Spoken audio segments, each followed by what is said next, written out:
Good morning, and welcome to the San Francisco Bike Journal. This is my little love letter to the city of San Francisco and the friends I've made here. Normally, I do a little bit more riding, but today I'm just going to keep it mellow. Over the weekend, had like a nice little gravel ride with friends. Got to meet my first Olympian, a guy who represented the United States at the road race in Munich back in 1972. His name was Emil Waldteufel. And what I love is that after his pro career ended, he came back to San Francisco and became one of the best chefs in San Francisco and Marin. I also got to meet a really nice guy named Connor, who also had a midnight special, but his was absolutely dialed in with a 1x chain ring, tail fin racks, and really big chunky tires. That thing was built to go the distance.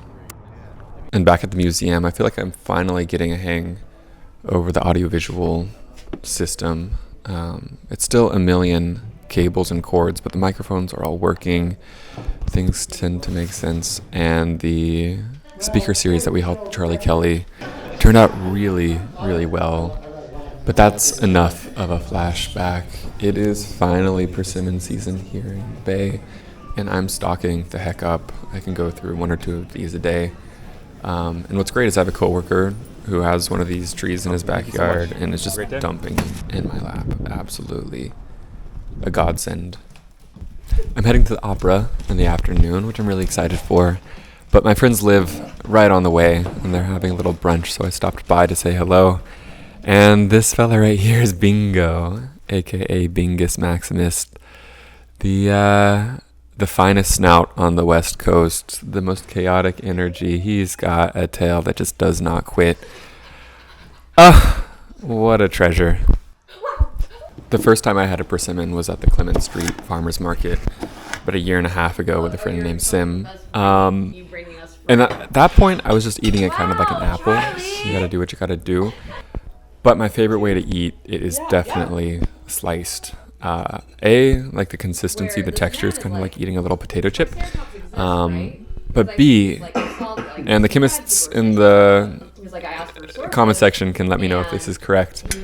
I think that the insides like slightly oxidize, or they react with the air around it, and they're given just a slightly, I don't know if sweet is the right word, but just a more enjoyable overall flavor.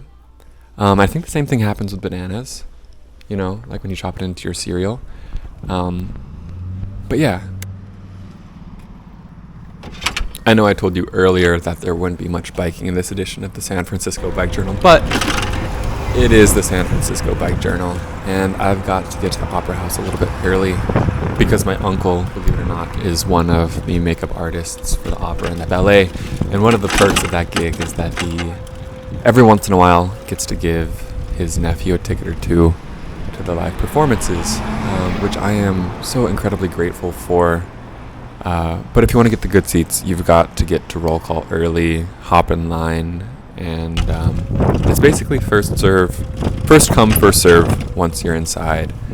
So I usually just bring a book and get there as early as possible.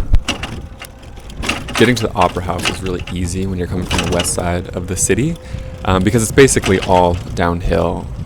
And there are two really well-established bike routes, the Wiggle and Page, which do a fantastic job of getting people from one side of the city to the other in a safe manner. But my hot take is that sometimes it's more enjoyable to go down Haight, because you get to see the shops, you get to see the people, there's a little bit more energy in the air, and sometimes that's just what I want. We made it, and now I need you to pardon my French because this is so sexy.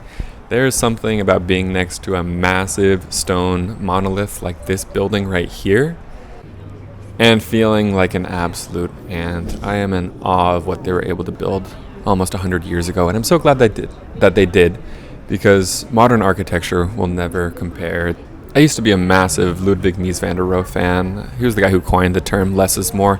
And while I love what he did with the smaller scale projects, like the Barcelona house, once he started doing things like the Seagram Tower, no, all is lost. It just has no personality. And this building right here It's got character. It's got bones.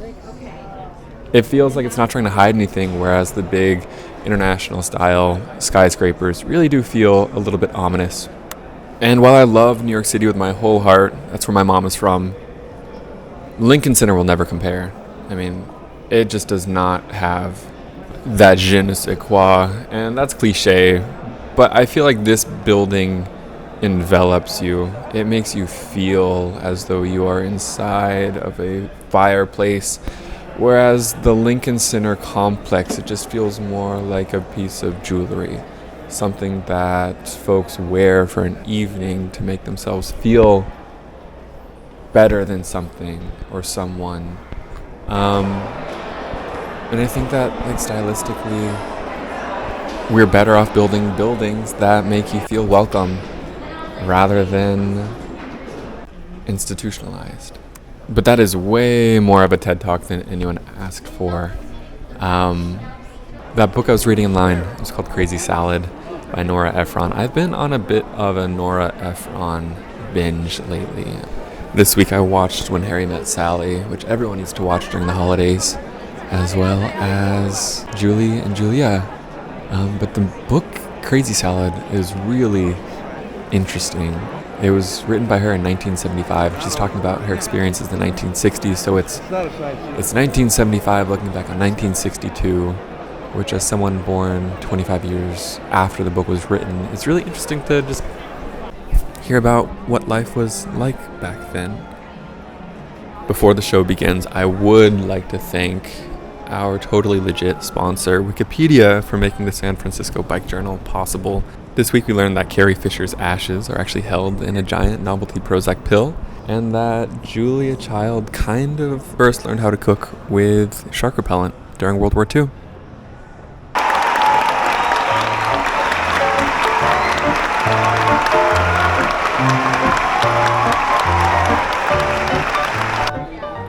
And that just about does it for the San Francisco Bike Journal. Thank you all for watching. Hope you like and subscribe, and head on over to Instagram for more frequent content. Take it easy. Happy holidays.